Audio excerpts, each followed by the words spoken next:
One of the cool, unique experiences you can find in Japan is staying at a ryokan, traditional Japanese inns which offer the best in culture, relaxation, and dining. There are a lot of ryokan out there. Each of them vary a lot, which can make choosing them really difficult. We stayed at Beni-Ayu near Lake Biwa. We've had a great experience so far, but rather than recommending this ryokan in particular to everyone out there, we think it's better to find one that suits you the most. Here's how we chose the ryokan we stayed at.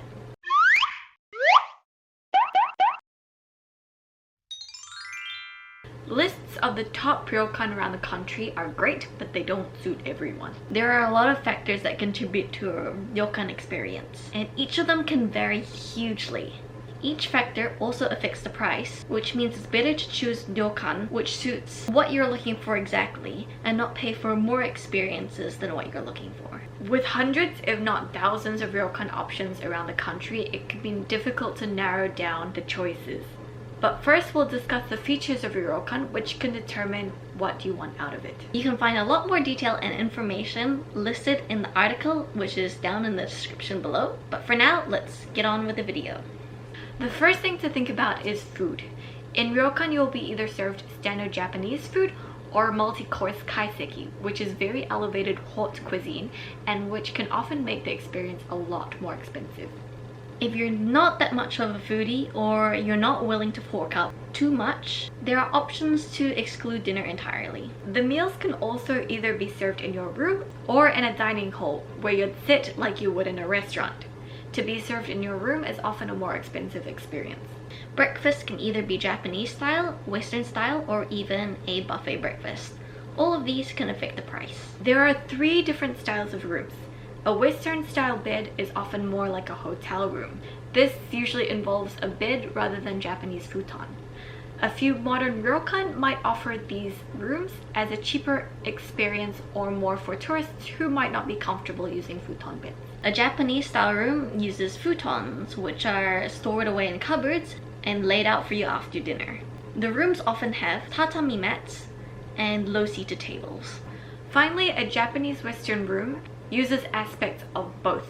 From our experiences in searching, they usually have tatami mats and low tables, but futon on bed frames or on mattresses, as it might be more comfortable for Westerners who aren't used to sleeping on the floor.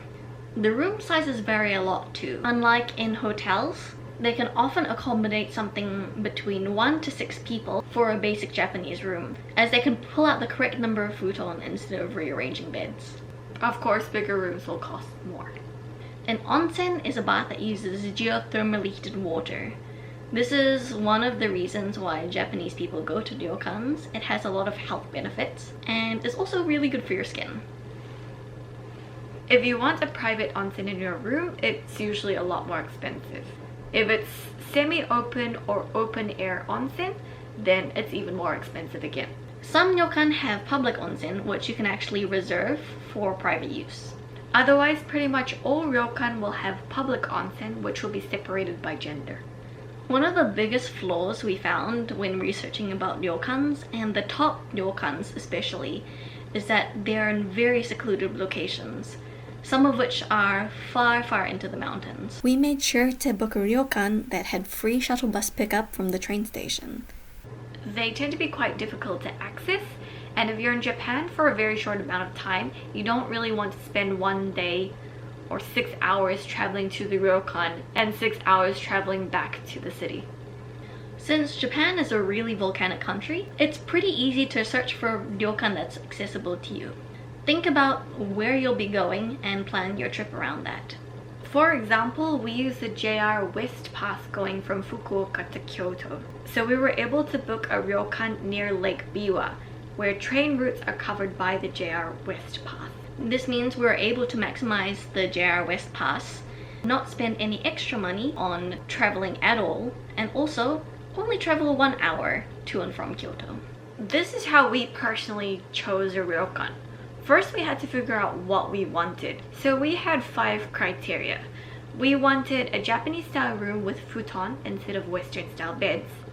We also wanted a kaiseki meal served inside the room rather than a dining hall. This was mostly for privacy as we wanted to film it and we didn't want to bother other guests.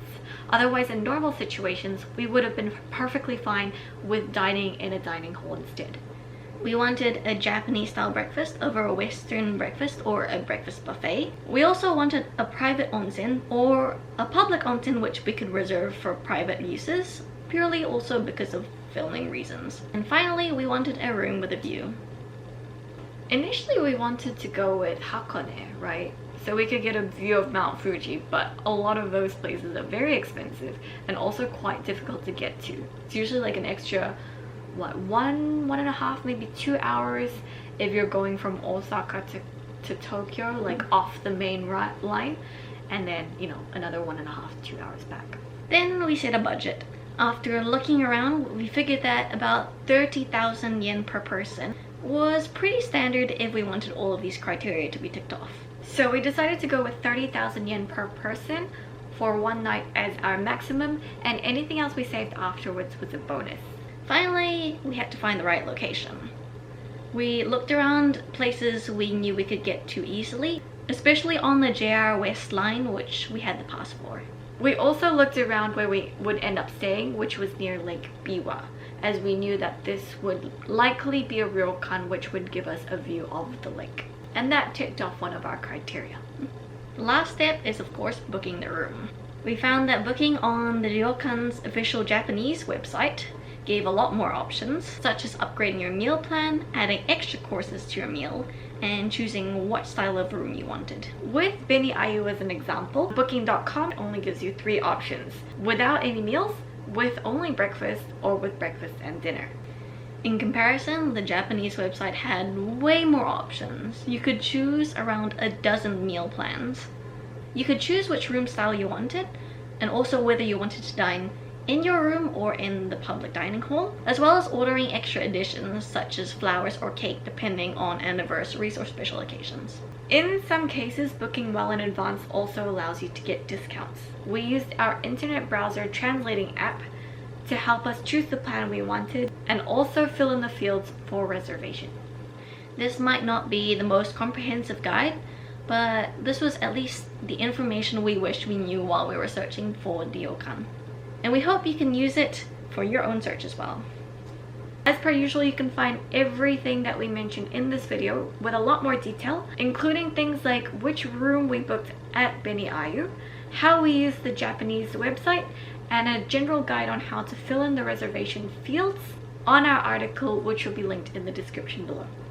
Otherwise, check out our Ryokan video to see exactly what we experienced in Beni Ayu and maybe what you could be expecting for yourself as well.